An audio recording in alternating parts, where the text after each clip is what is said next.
Hey guys, welcome to this week's podcast episode. And I've got a fantastic guest for you today, Grant. He's a real estate investor and he's got 8 million assets under management. He's also come out with his recent book, The Unlikely Investor. He's a bread and butter guest. Real estate is no stranger to the audience. And so, Grant, welcome. Thank you. Happy to be here. Yeah. So, like I said, the audience really loves real estate and talk about who you are briefly and your journey and how the audience can benefit from your expertise. Yeah, you bet. Like I said, my name is Grant Francke. I live in Lincoln, Nebraska, so southeast Nebraska. I've got a wife, Flora. We've been married 15 years today, actually, and then two kids, 10 and 8. Started getting into real estate in 2016. My reason for getting into real estate is I had a fairly good union paying job as a railroad conductor, but it took too much time away from my family. It took too much of the weekends, the holidays, the birthdays that I'd miss. So I started investing in real estate as a way to get out of that railroad job. I was able to do that in 2019, had enough cash flow to coming in that we were able to leave the job. And I've been investing in past or actively investing in real estate since then. Yeah, I love that. And I want to talk about real estate as an asset class and, kind of the profits because I do a lot of analysis, just how can what have I done and how can I do better in the future? So one thing we talk about is this idea is real estate really a good investment? Because for example, everybody says real estate is a passive investment and I own properties too, and it is not passive. Like you have to really keep maintain it and even tenants have more rights than we as owners and now you have climate change. We just had Hurricane Beryl and just like insurance premiums are just out the just crazy expensive. So where's there's no profits anymore, so is it still good investment? Yeah, that's one thing I talk about in my book. Like real estate is the farthest thing from being passive. There's nothing passive about it unless you're investing just in a syndication and you're hoping to get some returns at some point. It's really tough right now. For us too, in the Midwest, insurance has gone up crazy with the hailstorms and tornadoes. So that's definitely eaten into a lot of the profits. I'm a very conservative underwriter, so I do not buy stuff unless it cash flows from day one, and I have a plan to get it to cash flow even more. So we're not getting hit with like negative income at this point because we underwrite so strictly. There's a lot of people that's been buying stuff the last couple of years that I'm wondering how they're doing now, overpaying at 6-7% interest, and then their insurance rates double after that. So to me, it's all about the buy. You make your money when you buy, and having that conservative underwriting is going to help you set that standard. Yeah, it's interesting because you have a lot of pressures towards profit making in real estate because now you have like real estate appreciation, which a lot of people are getting priced out of. You mentioned interest rates, mentioned premiums. It's like it's almost like it sounds like there's deals out there, but it's harder and harder. Whereas like in 2008 to like 2018, it was really awesome. There's just so much deals and but now it's kind of like more harder. So the next question I have for you is because you mentioned passive, like a syndication, but a syndication can go bust too, and then like you're hearing more and more people just going to jail for fraud and white Yeah. collar crime and all this. But so kind of talk about because you built an impressive 8 million portfolio. Congratulations. What were some of the key strategies and milestones that help you scale your real estate investments? Yeah, a vast majority of my portfolios come from off-market deals. Um, I don't buy a whole lot on the market. I'm Real estate is really it's about a building, but it's a relationship business. So it's all about making the relationship with those sellers.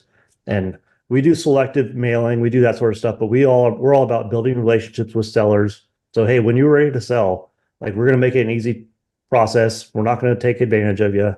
We just want to take that property that you have been taking care of for 10, 20, even 30 years and we're going to take it over when you're ready to be done. We'll be ready to do that. So all majority of our portfolios come from that way, just building relationships with people. And then once you have a good transaction with them, you never know who they know. They might refer you a few more sellers and you can keep growing your portfolio that way. Yeah. Yeah, that's something I commonly hear is real estate is a relationship business and especially with realtors one thing I have a question about is because recently now brokers' commissions are cut by 50% because of the a recent lawsuit against I think it was the NAR. Yeah. So talk about how that's going to impact the buying and selling of real estate. Yeah, on the residential side, we don't deal with that a whole lot, so I don't know the impacts of that. Yeah. We're seeing brokers in our area. It's not affecting them too much yet, so that's gonna be a long-term thing to see how that shakes out. And once it goes all to court again, and everybody gets their fair share. But I do think, it could have some impact, but I think that's a long road thing, and I'm not sure on how it's going to impact the next couple months. Like I said, we mainly stick with off-market stuff, so we don't have to deal with the brokers and realtors too much. Oh, interesting. And so sounds like you're mostly in just I love this idea of residential. I don't know if you can comment on so for example, what I've been talking to other investors is that, the real estate market is suffering, but there are pockets and niches that either location wise or like sector wise that are doing well. Like for example, like industrial, or I heard like data centers are actually kind of coming or become more popular. Can you comment on that? Or I don't know if you have that. It's Yeah, so we're mainly residential. We've got two commercial buildings as well that we got in a package deal. That's something that we're keeping our eye on as well. I'm making sure I'm staying in tune with the commercial side. And like I said, industrial's just been huge. This industrial flex space where you can just build a metal box and then divide it out that way. As a guy with 104 tenants, that sounds really nice to have just a metal box with 100 with some people in there. So that seems like a way more passive way of going about it. yeah. I think just like everything, you're gonna have your booms and your busts. Everybody's building industrial right now. Everybody's all about flex space. So I assume in 2 or 3 years, we're probably gonna see that equilibrium happen where that's probably gonna be too much supply and not enough demand, and you'll see that way out. As far as the commercial buildings, I'm not afraid of buying a commercial building right now. We're just really making sure they have strong tenants. They have those anchor tenants by them that can always keep them busy and keep them full. Yeah, yeah. The other question I have is because as a real estate investor, you're technically you're an entrepreneur, and so for this business entrepreneurship podcast, I'm always curious what sets apart the top performers such as yourself. So what mindset do you have when it comes to real estate? What's your approach, and what shifts have been crucial to your success? Yeah, that's a great question. So I'm always a big like mindset guy, like having the right mindset. For me in the beginning, it was knowing why I was doing it. So knowing my why of the reason I was investing in real estate, and that was to spend more time with my kids and my wife. I wanted to get out of the railroad. So I knew times were going to be tough, but knowing my why had a huge help getting that baseline set for when things did go wrong. Because if you own real estate, you know things are going to go wrong. Toilets are going to break, pipes are going to freeze, you're going to get a fire, things are going to happen. But knowing your why, knowing the reason why you're doing it helps you get through all those tough times. So that was a huge mindset set shift for me, was knowing like why I'm doing this. And when things got tough, I could look at my kids and be like, all right, this is why I'm doing this. It's not that bad. It's better than being at the railroad. Life is good here. We're going to make it through it. Yeah, yeah, I have this like it's similar because like when I had like my my first couple of properties, like whenever like disasters, and it's just like so painful. But then if you look back like 10 years later, it's like, yeah, it's actually, worked out okay. You just gotta the other question is most investors and entrepreneurs prioritize self-education, and that was key in your journey. Can you mention any resources you use to learn? Kind of books or podcasts or audiobooks, just for the audience. Yeah, you bet. So, Bigger Pockets podcast has had a big influence on me. That's been a huge podcast. I would just listen. I turned my car into a classroom everywhere I was driving. I'll listen to a Bigger Pockets podcast back and forth.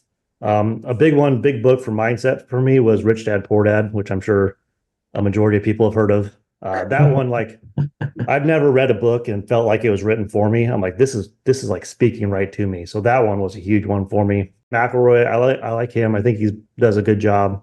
And then Brandon Turner's been a huge influence on my investing as well. I was lucky enough, he wrote the foreword for my book, so that was pretty honoring to have that happen.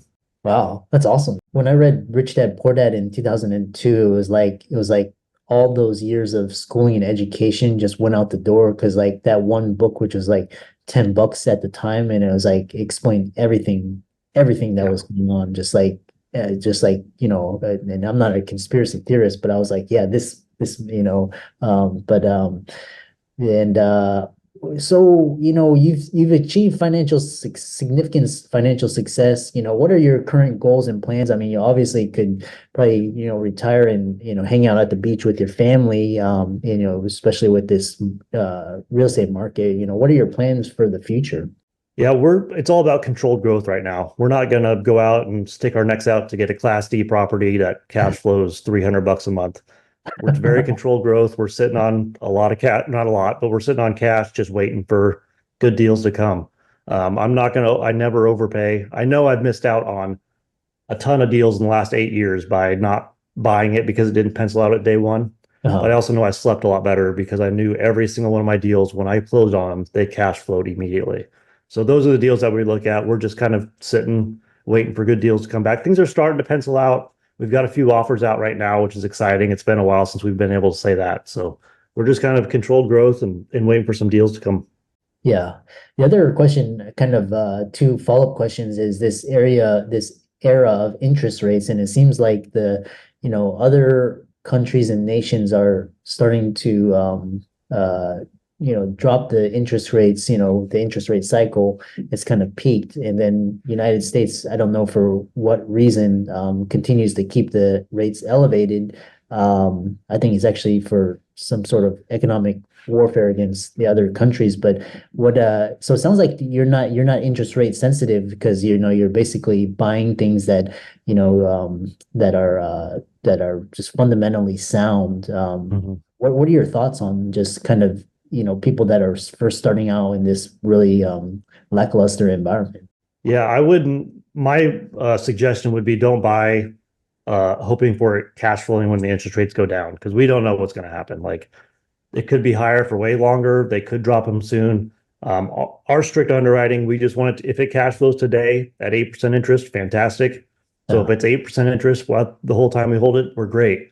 But if rates go down to 6% in a couple of years, we can refinance and it'll be an even better one. But I would suggest not buying, just assuming rates are going to go down. That's hope, and hope is not a strategy. That's just hoping it works out. Hopium. I like Yeah, that. hopium. Hopium is not a strategy. I like that.